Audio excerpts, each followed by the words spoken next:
जय जगन्नाथ बंधुगण good morning everyone मु पवित्र आपण मानक स्वागत जनाऊँगी आपण मानकर प्रिय न्यूज चैनल खबर ओडिशार को आसंतु जानिनेबा कौन रोजी आज सकाळ टॉप न्यूजेस गुड़िक आसंतु नजर पकाइनेबा किछि पाणीपाग संपर्कित खबर उपरे। राज्य रे आसंता 2 सप्ताह धरी स्वाभाविक किंबा मध्यम धरणर वर्षा हेबा नै पूर्वानुमान करा जायछि। फास्ट वीक रे उपकूल पश्चिम और उत्तर ओडिशा रे अधिक वर्षा हेबो किंतु दक्षिण ओडिशा रे स्वाभाविक ठारू कम वर्षा हेबो। आसंता 29 तारिख रे उत्तर बंगोपसागर सृष्टि हेबो लघुचाप। यार प्रभाव रे राज्यर किछि स्थान रे वर्षा हेबा नै वरिष्ठ पाणीपाग विशेषज्ञ प्रोफेसर सुरेंद्रनाथ पशुपालक पूर्वानुमान करिसंती बोली तथ्य रहउछि। राशन कार्ड धारीଙ୍କ ପାଇଁ बिग अपडेट। सरकारଙ୍କର बड़ घोषणा कटिଯିବ राशन कार्ड। चाउल एवं गहमरू हेबे वंचित। सरकारଙ୍କର बड़ घोषणा बहुत शीघ्र धनी लोकଙ୍କ हातरू चलीଯିବ राशन कार्ड। अयोग्य हिताधिकारी नाम कटिब। सरकार जारी कले गाइडलाइंस खूब शीघ्र पालन करंतु। सरकार गाइडलाइंस अनुसार समस्त को केवाईसी करने बाध्यतामूलक करा जायछि, नहले कटिब राशन कार्ड बोली तथ्य रहउछि। परवर्ती खबर हेउछि मंचेश्वर स्थापित चाउल एटीएम बहुत प्रशंसा साउंडुछि। ଏହା द्वारा वजन ठीक भावे होई पारुछि। उपभोक्ता माने चाउल एटीएम रु वजन ठकैरु लाभवान हेउचंती, जहा फଳରେ सेमाने वजन ठकैरु शिकार हेउनांती। आगामी दिन में सरकार प्रति जिला मुख्यालय रे ब्लॉक रे एवं परवर्ती क्रमे प्रति पंचायत रे गोटिए लेखाए ग्रेन एटीएम लगाइबाकू सरकार योजना करुछंती। एने जोगाण खाद्य जोगाण एवं खाउटी कल्याण मंत्री कृष्णचंद्र पात्र कहिसंती। विधानसभा रे खाद्य जोगाण एवं खाउटी कल्याण मंत्री विभाग खर्च दाबी उपस्थापना करी मंत्री कहिसंती पूर्व रे चाउल बंटन रे हजार हजार कोटी टंकार दुर्नीति होउथिला। लोक माने मरीगले कि कुआडे चली गले चाउल नहीं पारुथिले। एही भली भावे 16 लाख रु अधिक भूत हिताधिकारी अछंती। राज्य रे समस्त को बाद करी नुआ योग्य हिताधिकारी को सरकार सामिल करिया पई योजना करुछंती बोली मंत्री कहिसंती।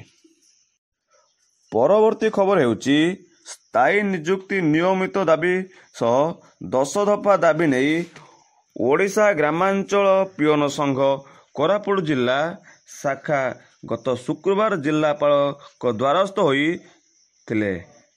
जिला कार्यालय कार्यकारी सभापति किशोर चंद्र पुजारी एवं संपादक सुरेश पाइक नेतृत्व में विभिन्न ब्लॉक रु आसीथिबा प्रतिनिधि माने जिलापाल को भेटी 10 दफा दाबीपत्र देइछंती बोली तथ्य रहउछि। पूर्वरु राज्यसभा किए जीवो एने द्वंद्व लगी रही बेले एबे तापरु पलदा हटिछि। बीजेपी राज्यसभा प्रार्थी को नहीं लगी रही द्वंद्व रे एबे पूर्णछेद। एने निजे प्रश्न करछंती राज्य बीजेपी सभापति मनमोहन सामल। राज्य रे खाली पड़िथिबा गोटिए सीट पई 2 जण प्रार्थी नामांकन भरिथिबा बेले किए राज्यसभा जीवो से नहीं द्वंद्व उपर प्रश्न करिसंती राज्य सभापति मनमोहन सामल। मनमोहन सामल को बड़ बयान। बीजेपी राज्य सभापति मनमोहन सामल कहिसंती राज्यसभा पई बीजेपी पक्षरु प्रार्थी दिया जाइछि, से होचंती ममता महंत। तेबे अन्य जने बीजेपी नेता जगन्नाथ प्रधान स्वाधीन भावे प्रार्थीपत्र दाखल करने नहीं प्रतिक्रिया रखिंट बीजेपी राज्य सभापति। से कहते डमी प्रार्थी भावे नामांकन भरिछंती जगन्नाथ प्रधान। जी दलीय चिन्ह रे लड़िबो से ही दलर प्रार्थी बोली तथ्य देइछंती मनमोहन सामल। परवर्ती खबर हेउची केंद्र सरकारଙ୍କ सरकारी कर्मचारी को देबाकू जाउछंती बड़ उपहार। नुआ पेंशन योजना लागू करने को लक्ष्य रखुचंती सरकार। एने पूर्वरु दाबी हेउथिबा बेले सरकार तांको दाबी उपरे ध्यान देइछंती। ସରକାର ୟୁନିଫାଏଡ୍ ଯୋଜନାକୁ ଅନୁମୋଦନ କରିଛନ୍ତି। କେନ୍ଦ୍ର ସରକାର କହିଛନ୍ତି 25 ବର୍ଷ ଧରି କାମ କରୁଥିବା ସରକାରୀ କର୍ମଚାରୀଙ୍କୁ ପୂର୍ଣ୍ଣ ପେନ୍ସନ୍ ମିଳିବ। ୟୁପିଏସ୍ ଯୋଜନାରେ 23 ଲକ୍ଷ କେନ୍ଦ୍ରୀୟ କର୍ମଚାରୀ ଲାଭ ଉଠାଇ ପାରିବେ ବୋଲି ତଥ୍ୟ ରହୁଛି। ପରବର୍ତ୍ତୀ ଖବର ହେଉଛି ସୁଭଦ୍ରା ଯୋଜନା ନେଇ ଆସିଲା ଏସ୍ଓପି।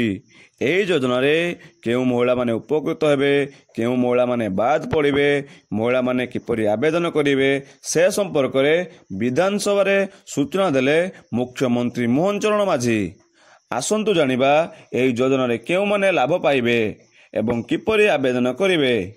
ଆବେଦନକାରୀମାନେ ଅଙ୍ଗନବାଡ଼ି କେନ୍ଦ୍ର, ବ୍ଲକ କାର୍ଯ୍ୟାଳୟ, ମୋ ସେବା କେନ୍ଦ୍ର ଓ ଜନସେବା କେନ୍ଦ୍ରରୁ ଆବେଦନ କରିପାରିବେ।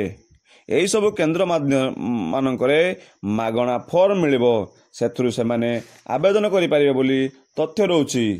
ଏଥିସହିତ ଆସନ୍ତୁ ଜାଣିବା କେଉଁ ଶ୍ରେଣୀର ମହିଳାମାନେ ଏଥିରୁ ଲାଭ ପାଇପାରିବେ। 21ରୁ 60 ବର୍ଷର ମହିଳା ଉପକୃତ ହେବେ। ପ୍ରାୟ ରାଜ୍ୟରେ 1 କୋଟି ମହିଳାଙ୍କୁ ମିଳିବ ସୁଭଦ୍ରା ଯୋଜନାର ଲାଭ। ଡିବିଟି ମାଧ୍ୟମରେ ମହିଳାଙ୍କ ଆକାଉଣ୍ଟକୁ ସରକାର ଟଙ୍କା ପଠାଇବା ନେଇ ଯୋଜନା କରୁଛନ୍ତି। ମହିଳାମାନଙ୍କୁ ପ୍ରଦାନ କରାଯିବ ଡେବିଟ୍ କାର୍ଡ଼। ମହିଳା ଜଣକ କୌଣସି ସରକାରୀ ଚାକିରି କରିନଥିବେ, ମହିଳା ଇନକମ୍ ଟ୍ୟାକ୍ସ ଦେଉନଥିବେ, ମହିଳା ଜଣକ ମାସିକ 1500 ଟଙ୍କା କିମ୍ବା ବାର୍ଷିକ 18,000 ଟଙ୍କାର ସରକାରୀ ସହାୟତା ପାଉନଥିବେ, ତେବେ ଏହିପରି ମହିଳାମାନେ ଉପକୃତ ହୋଇପାରିବେ ସୁଭଦ୍ରା ଯୋଜନାରେ ବୋଲି ତଥ୍ୟ ରହୁଛି। ପରବର୍ତ୍ତୀ ଖବର ହେଉଛି ସ୍ମାର୍ଟ ମିଟରକୁ ନେଇ ଅସନ୍ତୋଷ। ମିଟର ହଟାଇବାକୁ ପ୍ରତିବାଦ କଲେ ଉପଭୋକ୍ତା। ଘଟଣାଟି ଘଟିଛି ବରଗଡ଼ ଜିଲ୍ଲା ଅତାବିରା ବ୍ଲକର କୁଲୁଣ୍ଡା ଗ୍ରାମରେ। ସ୍ମାର୍ଟ ମିଟର ନେଇ ଗ୍ରାମବାସୀଙ୍କ କ୍ଷୋଭ।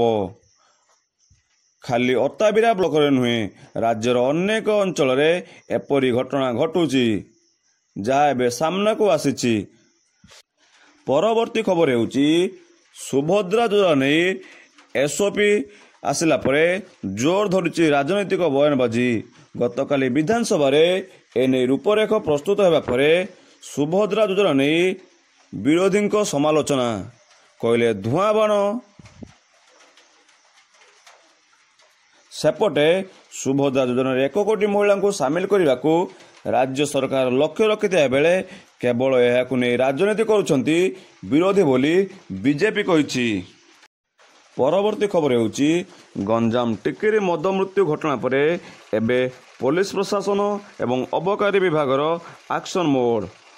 ରାଜ୍ୟର ବିଭିନ୍ନ ସ୍ଥାନରେ ଚାଲିଛି ଘନ ଘନ ଚଢ଼ାଉ।